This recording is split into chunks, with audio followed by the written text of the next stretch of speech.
Welcome to my channel Realis Trader. Subscribe, follow, dan share. Thank you. Selamat datang. Yuk, balik lagi teman-teman di channel ini Realis Trader, teman-teman.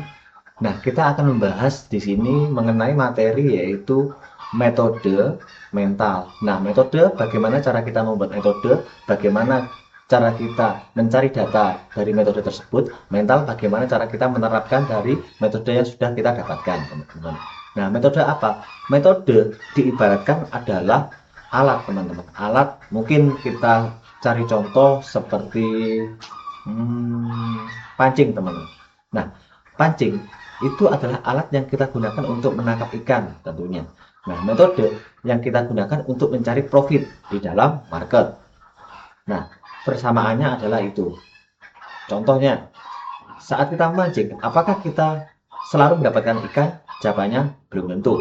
Apakah kita saat mendapat ikan ternyata pancingnya lepas dan ikannya hilang? Bisa jadi. Sama, di market juga sama. Saat kita sudah mendapatkan metode, apakah hasilnya selalu profit? Enggak juga.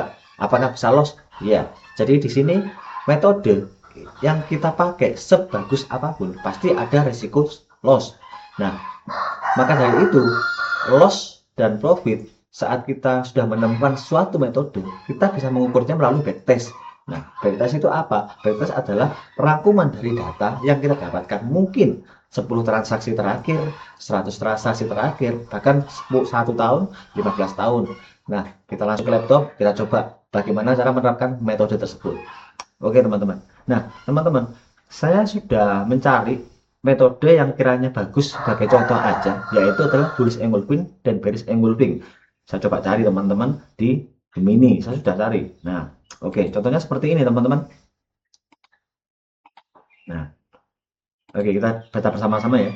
Bullish engulfing adalah sinyal naik, artinya kita berharap market akan naik, buy, gitu kan. Saat kita melakukan posisi buy, market akan naik. Nah, ciri-cirinya adalah bullish engulfing, candle berwarna merah. Yang kedua, candlenya berwarna hijau, bullish atau naik. Jadi candle yang kiri itu berwarna merah, yang kedua adalah candle hijau yang berwarna naik. Nah, contoh pasar seperti ini, teman-teman. Nah, kita langsung aja ke MT4. Kita lihat di sini.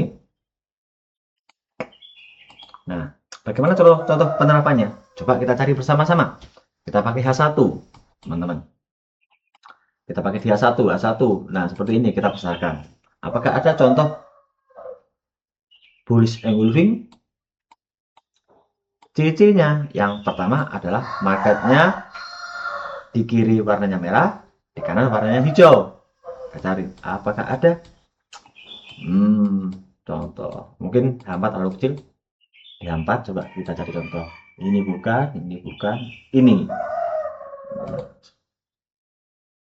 Nah, ini adalah bearish engulfing. Nah, bearish engulfing terjadi di sini. Maka ada apa? Kita ambil sell, teman-teman, di sini. Nah, contoh kebetulan aja ini posisi profit. Jadi kita perlu catat. Oh, ternyata kalau marketnya seperti ini, kita bisa ambil posisi sell. Itu contoh. Lagi kita cari lagi. Nah, oh ini ada ini. Oke, seperti ini. Ini ada contoh lagi. Nah, ini teman-teman. Nah, ini ada lagi. Contohnya seperti ini. Oh, jika market seperti ini, apa yang kita lakukan? Kita sell. Oke, 2 kali berhasil. Kita cari lagi, teman-teman. Bearish engulfing. Ada nggak? Oh, ada. Ini lagi. Ini ada, teman-teman. Ya kan? Nah, saat kondisi market lagi seperti ini, hijau dan merah, kita ambil posisi sell. Oke. Oh, ternyata ada lagi di sini. Nah, ini kok sell kita ternyata harganya naik gitu kan. Ya kita pasang stop loss. Oke, kita cari yang kebalikannya. Nah, yang buy. Oh, ada ternyata di sini, teman-teman. Nah, saat kondisi market menemukan seperti ini, teman-teman buy. Ya. Cari lagi, teman-teman. Ya. Nah, oh, seperti ini. Ini juga sama.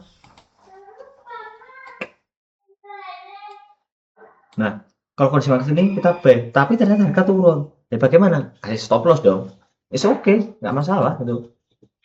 Ya. Nah, cari lagi. Ada ngerti nggak seperti itu? Ini nggak ada. Ini kurang besar. Jadi panjang candle ini harus melebihi dari di sini teman-teman. Nah itu baru kita bisa anggap posisi. Ya ini contoh. Ini juga ada lagi. Tapi ini gagal teman-teman. Cuma naik sedikit, habis itu turun. Ya. Jadi yang perlu kita lakukan apa? Kita mencatat. Oh, jika kondisi seperti ini, baik kita menang berapa kali, win berapa kali, ya kan, loss berapa kali. Nah, apakah metode ini layak dicoba? Ya layak teman-teman. Apakah bisa dicoba? Bisa juga. Tapi tergantung teman-teman. Setelah teman-teman backtest, berapa kali hasilnya? Jika hasilnya ternyata itu mungkin dari 100 transaksi, teman-teman bisa win, katakan 70 kali, loss 30 kali, is oke, bagus. Katakan contoh, cuma 60 kali win, 40 loss, is oke, nggak masalah. Itu pun juga termasuk cukup bagus, teman-teman. Karena seperti itu, gitu kan.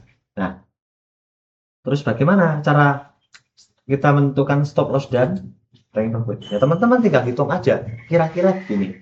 Oh, jika harganya di titik sekian gitu ya. Stop loss-nya kan terlalu tinggi. Ya sama, teman-teman cari taking profit-nya juga tinggi. Risk and reward itu minimal yang paling bagus adalah 1:1, teman-teman. Contoh, misalnya teman-teman resikokan katakan $1, teman-teman juga harus mendapatkan profit $1 supaya balance-nya seimbang. Nah, ada lagi risk and reward 1:2. Contoh, teman-teman resikokan $1, teman-teman jika profit mendapatkan $2. Nah, biasanya risk and reward-nya besar, itu kan probabilitasnya juga kecil. Contoh, misalnya dari 10 transaksi kita cuma menang 4, tapi risk rewardnya 1:2, kita kalah 6. Oke, kita kalah 6, kita menang 4. 4 itu sama dengan kalau risk rewardnya 1:2 itu dikalikan 2 teman-teman.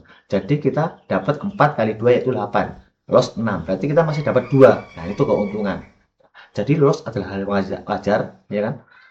Profit juga hal yang wajar, betul. Nah contoh, kita kembali ke bisnis yang umum. Bisnis yang umum gimana? Kita lakukan kayak jual beli mobil. Nah, jual beli mobil. Jual beli mobil di sini adalah kita kulaan, kita membeli mobil dengan harga 100 juta. Contoh. Kita berharap saat kita jual harganya 130 lah, mungkin profit 30%. Oke, estimasi kita, keinginan kita. Ternyata dalam 1 bulan tidak kunjung terjual. Itu. Terus 2 bulan, 3 bulan. Apa yang kita pikirkan? Yang kita pikirkan adalah jika barang ini ternyata tidak laku, ya sudah, saya akan jual rugi. Kemungkinan saya jual 95 ataupun 80 mungkin. Nah, sama aja di market. Jika kondisi market itu tidak sesuai dengan apa yang kita inginkan, ya sudah, kita cut loss. Sama dengan di bisnis. Terus saat kita menunggu. Nah, proses menunggu apakah ada? Ada. Yaitu saat kondisi lagi floating itu artinya menunggu antara dia hit taking profit atau hit SL. Nah, itu adalah proses kita menunggu. Itu mental yang bermain. Nah, di sini fungsinya mental adalah kita harus pertama, fungsi mental di sini disiplin oleh metode yang sudah kita gunakan, stop loss dan taking profit, ya kan? Terus yang kedua, saat kita terjadi kerugian ya sudah, anggap hal biasa. Tapi apakah itu bisa dilakukan semua orang? Nggak bisa. Saya aja butuh waktu teman-teman untuk memproses itu. Apakah taking profit juga bisa? Ya sama, kita harus menerima itu sebagai kenyataan, realita yang harus kita terapkan gitu teman-teman. Apakah hal itu mudah mas? Enggak mudah. Susah sekali teman-teman. Susah sekali. Hal itu butuh proses dan waktu bertahun-tahun. Makanya dari pengalaman yang saya miliki teman-teman dan pengalaman teman-teman yang mungkin curhat ke saya gitu kan. Saya pun juga belum sukses teman-teman. Saya pun trading juga ada mungkin nakalnya gitu kan. Tapi saya akan mencoba untuk disiplin gitu. Saya mengajarkan disiplin teman-teman dan saya juga mengajarkan diri saya untuk disiplin. Jadi kita bareng-bareng teman-teman. Nah, itu adalah materi yang bisa saya sharingkan ke teman-teman untuk hari ini.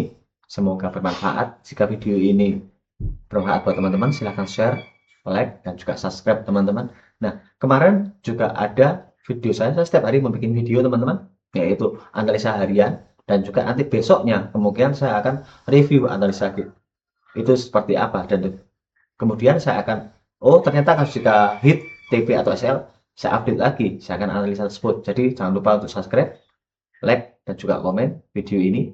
Semoga membantu. Next, sampai jumpa di video selanjutnya. Bye bye, terima kasih.